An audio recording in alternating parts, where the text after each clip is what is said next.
My wife asked for the divorce and calmly listed what she wanted: the house, the accounts, the cars. Then she added one line that froze the room. "I don't want the child." I didn't argue. I nodded and signed. As the papers slid across the table, her lawyer stopped breathing for a second. "I'm 36, married for 8 years, father to a 5-year-old daughter, and I just learned that some people will discard anything that doesn't fit their new life plan." We met in our late 20s. She was ambitious, driven, climbing the corporate ladder fast. I admired that about her. We got married after 2 years of dating, had our daughter 3 years into the marriage. Everything seemed normal, good even, or maybe I was just blind to what was building beneath the surface. The problem started about a year ago. She became distant, started working late more often, took business trips that seemed longer than necessary, came home exhausted but somehow energized by something I couldn't identify. I asked if everything was okay. She said she was stressed, said work was demanding, said I wouldn't understand because my career wasn't as high pressure as hers. I let it go, took on more responsibilities at home, did more with our daughter, school pickups, homework, dinner, bedtime. She'd come home at 8 or 9, eat whatever I'd saved for her, then disappear into her home office for another 2 hours. The distance between us grew from inches to miles while we still lived under the same roof. 3 months ago, she told me she wanted a divorce. Just like that. Over breakfast on a Saturday. Our daughter was at her grandmother's house for the weekend. The timing wasn't coincidental. "I want a divorce." I put down my coffee, felt it go cold in my hand. "What?" "I'm not happy. Haven't been for a while. I want out." "Can we talk about this? Try counseling?" "No, I've made up my mind. I've already spoken to a lawyer." "You spoke to a lawyer before talking to me?" I needed to know my options. "Your options, right." She handed me a business card. Her lawyer. Told me to get my own. Said we could handle this civilly. Like we were negotiating a business contract instead of ending a marriage. Like our daughter was an asset to be divided rather than a human being who'd lose her family. I hired a lawyer that week. Good one. Came recommended by a friend who'd gone through a nasty divorce. He told me to document everything. Financial records, communications, daily routines with our daughter. Every moment I spent being the parent she'd stopped being. Everything. 2 months of back and forth. Her lawyer sending proposals. My lawyer countering. Fighting over assets we'd built together, over the house we'd bought, over retirement accounts and savings and cars. Each email felt like another cut, another piece of our life being divided and distributed. Then came the mediation meeting. Last week. Both of us. Both lawyers. A mediator. Conference room downtown. Corporate. Cold. Fitting for what was about to happen. We sat across from each other. Her lawyer laid out her demands. She wanted the house. Made sense, she said. It was in a good school district. She wanted the primary savings account, the investment portfolio, both cars. She'd give me the older one, the one with 150,000 miles that barely started on cold mornings. I listened, didn't interrupt. My lawyer was taking notes, making marks on his copy of her proposals, underlining things, circling numbers, building our counter-argument point by point. Then she said it, the words that changed everything. "And I don't want custody. He can have full custody. I don't want the child." The room went quiet. The mediator looked up from her notes. My lawyer stopped writing mid-word. Her lawyer's face went pale. Even the clock on the wall seemed to stop ticking. The air itself felt different, heavier. I stared at her. "You don't want our daughter?" "No. I'm starting a new position. It requires travel, long hours. I can't be a single parent and do this job. You're better with her anyway." "She's 5 years old." "I know how old she is. She's your daughter." "I'm aware, but I'm being realistic. I can't give her the attention she needs. You can. You already do most of the parenting anyway. Because you're never home." "Exactly. And I won't be home more with this new job. So it makes sense for you to have full custody.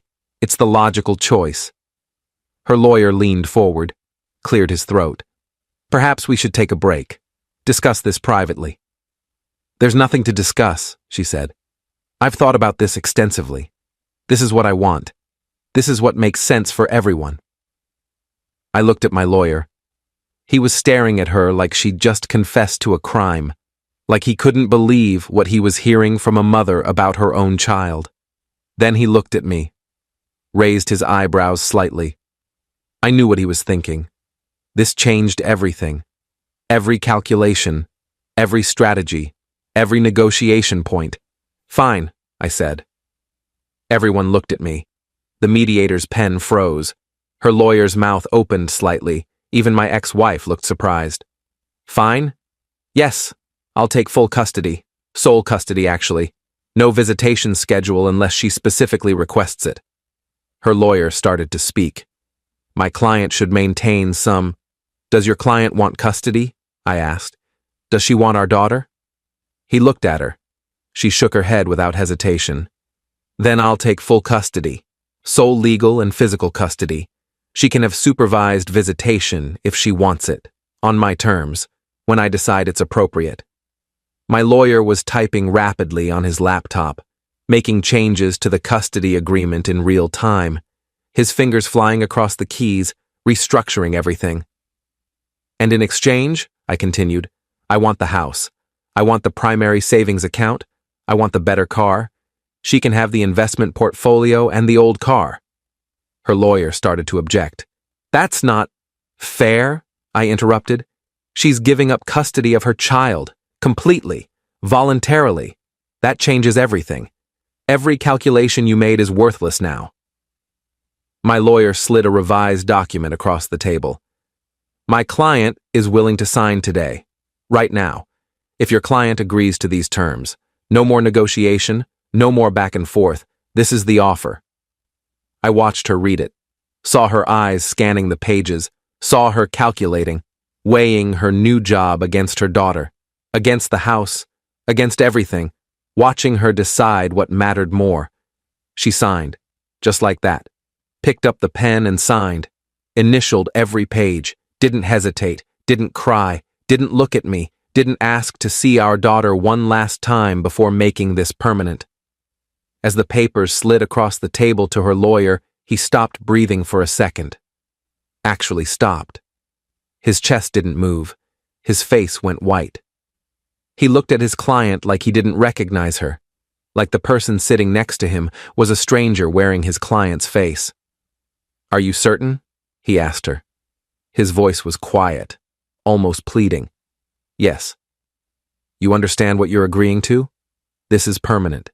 This isn't something you can easily undo. I can read. Yes, I'm certain. I signed my copies. My lawyer signed as witness. The mediator signed with a disapproving look she didn't try to hide. Done. Finished. 8 years ended in a conference room on a Tuesday afternoon. Update 1. The divorce was finalized 3 weeks later. Fast for a divorce. But when both parties agree and there's no custody battle, things move quickly. No judge wants to drag out something both people want to end. I kept the house, the savings, the car, got sole custody of our daughter. She got the investment portfolio, the old car, her freedom, everything she said she wanted. She moved out that weekend, packed her things while our daughter was at school. I made sure of that. Didn't want her seeing her mother leave. Didn't want to explain why mommy was taking her clothes but not taking us. Didn't want that memory burned into her mind. I told our daughter that night. Sat her down after dinner. Tried to find words that wouldn't break her. Searched for language that would make sense to a 5-year-old about why her mother chose to leave.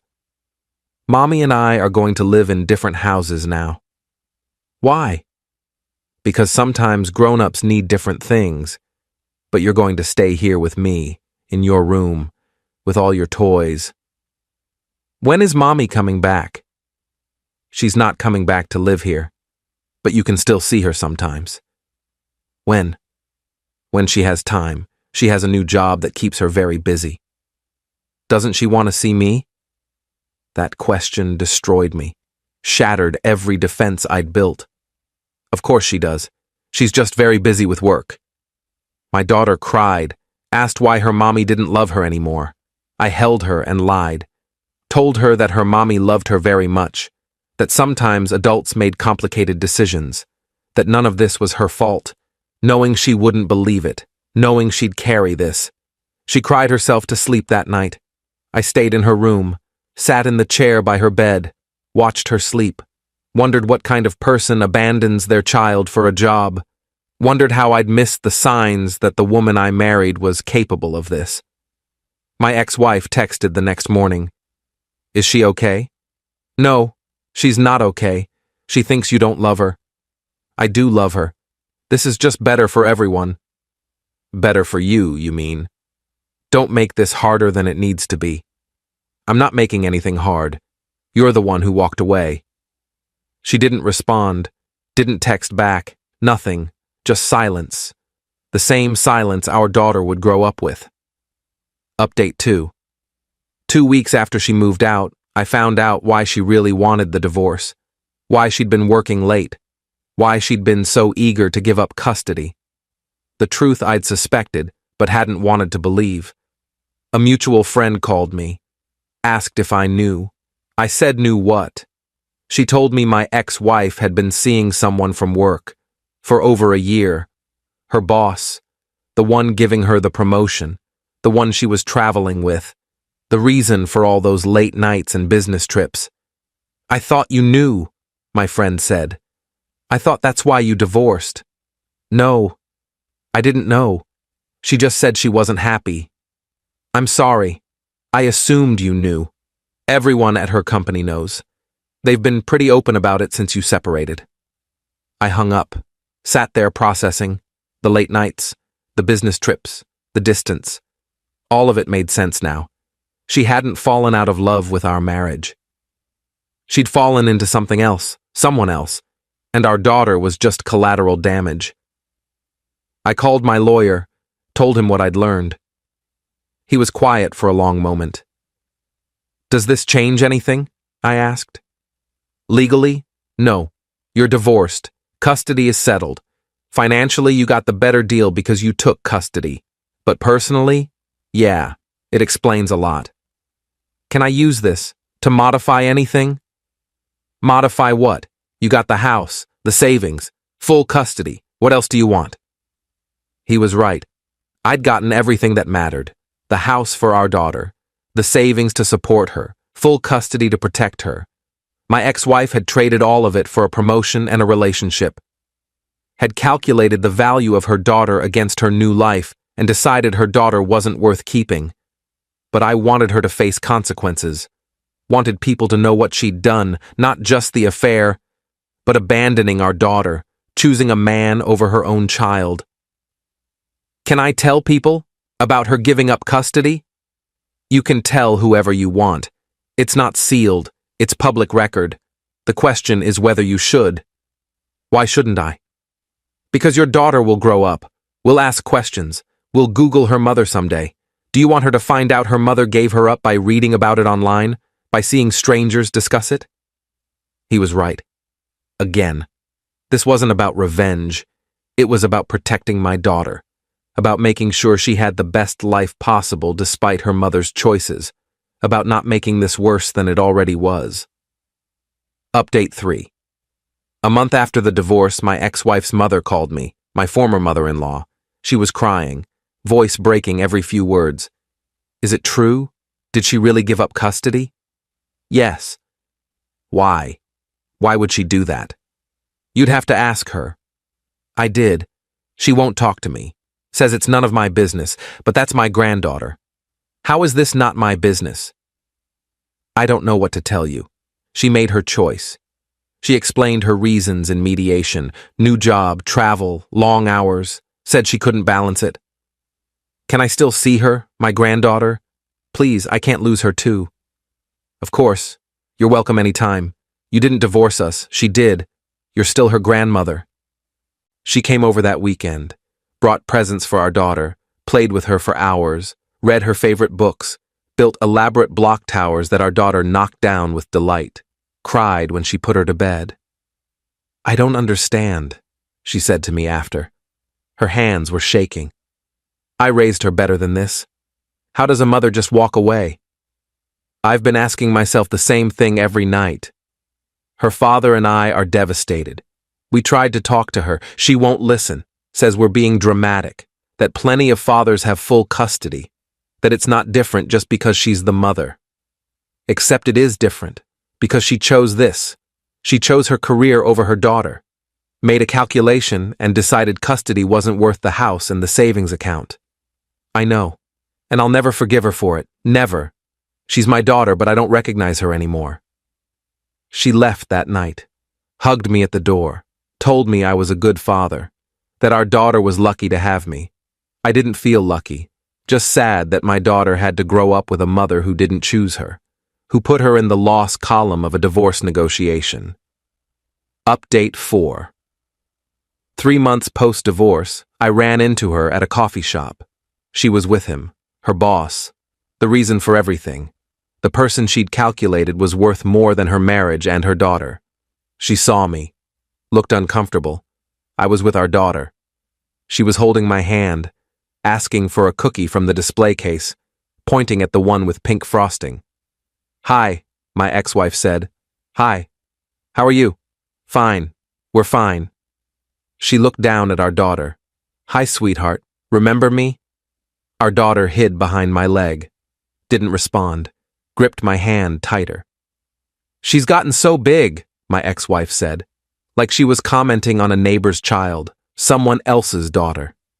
"Yeah, kids do that, especially in 3 months. Can I talk to her? For a minute?" I looked down at our daughter. She was shaking her head, clinging to my leg, making herself small. "I don't think she wants to right now." "Please, I'm her mother. You gave up custody. You don't get to demand time whenever it's convenient for you." Her boss stepped forward. "Hey man, don't make this difficult. She's just trying to say hello to her daughter." "Don't make this difficult? You're the one who—" I stopped, looked down at my daughter. She was scared, confused. This wasn't the time or place, not in a coffee shop, not with her watching. "We're leaving," I said. I picked up our daughter, left without ordering, heard my ex-wife calling after me, kept walking, got to the car, buckled our daughter into her seat. Her hands were still shaking. In the car, my daughter asked, "Why doesn't Mommy live with us?" "Because she chose to live somewhere else, with different people, in a different life." "Did I do something bad?" "No, you didn't do anything. This isn't about you. This is about her making choices that don't include us." "Will she ever come back?" "I don't know, sweetheart. I don't know. But you'll always have me. Always." Update 5.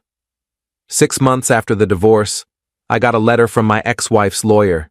She wanted to modify the custody arrangement, wanted visitation rights, wanted to see our daughter 2 weekends a month, like she could just change her mind when it became convenient again.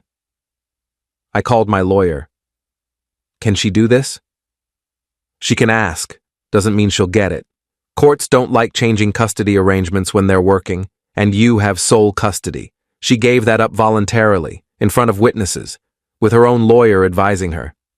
"So what do I do?" "You can agree to voluntary visitation on your terms, or you can make her go to court and fight for it, which will cost her money and probably won't work. Judges don't look kindly on parents who give up custody then want it back." I thought about it, about my daughter, about what was best for her, not for me, not for my ex-wife, not for anyone else, for our daughter who was still asking why Mommy left. Tell her lawyer she can have supervised visitation, 1 Saturday afternoon a month, 2 hours, at a neutral location, my choice of supervisor. That's pretty restrictive. She gave up custody, voluntarily. She doesn't get to waltz back in whenever she's ready. She has to prove she's committed, that she won't disappear again when it's inconvenient. The lawyer relayed my terms. Her lawyer pushed back, said it was too restrictive, that his client had rights. My lawyer reminded him that his client had voluntarily given up those rights, had signed papers explicitly stating she didn't want custody, that she couldn't handle being a parent. They agreed. One Saturday afternoon, a month, 2 hours, supervised by my mother, at a park near my house, limited, controlled, safe for my daughter. The first visit was awkward. My ex-wife showed up 20 minutes late, brought expensive toys like she could buy back our daughter's affection, American Girl dolls, fancy art supplies, things she'd never shown interest in before. Our daughter barely spoke to her, stayed close to my mother, kept asking when she could go home. After 2 hours, my mother brought her back. That was painful to watch. How was she? Your ex? Desperate, trying too hard, overcompensating? Your daughter? Scared? Confused? She doesn't know this person anymore, it's been too long. Should I stop the visits? No. Your daughter needs to decide for herself what relationship she wants with her mother, but she needs time, and her mother needs to earn it, every single visit. Final update. It's been a year since the divorce. A year since my wife sat in that conference room and said she didn't want our daughter. A year since her lawyer stopped breathing when he realized what she'd signed away. The supervised visits continue. Once a month, 2 hours.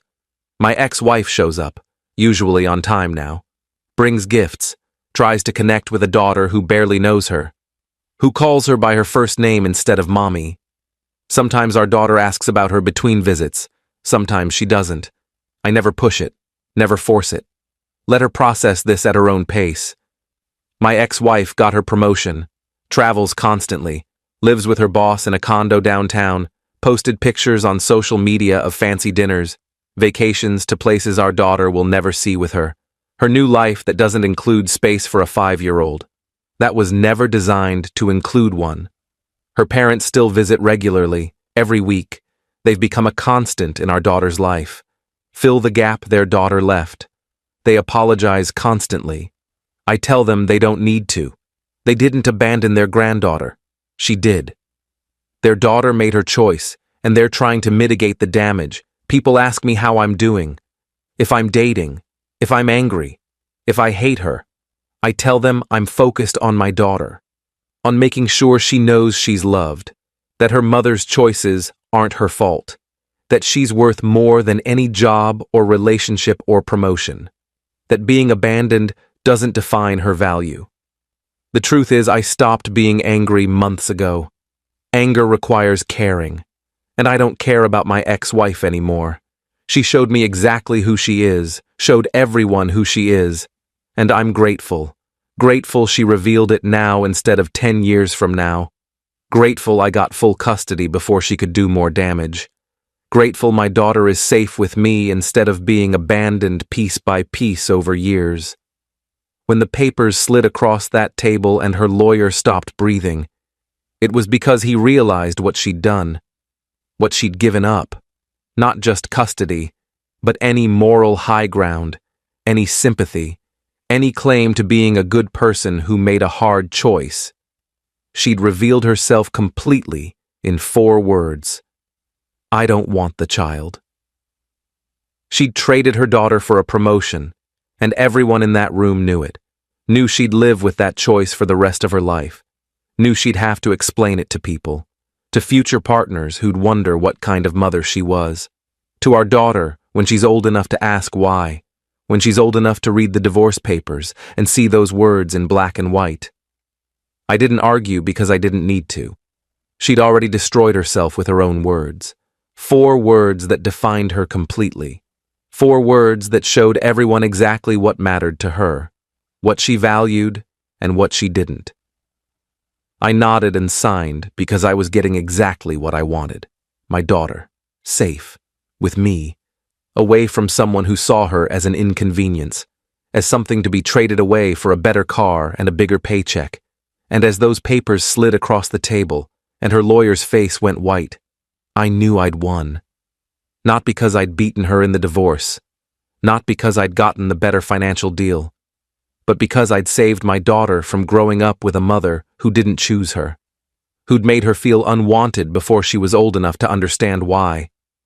Some victories aren't about revenge, they're about protection, about making sure the people you love are safe from the people who claim to love them but don't know how, who calculate love like a business transaction and always find it wanting.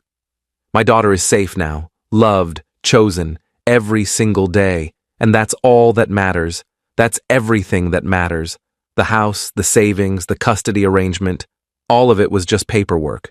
What matters is that she knows, without question, that she's wanted, that she's worth keeping, that someone chose her completely and without hesitation, that her father will never trade her for anything.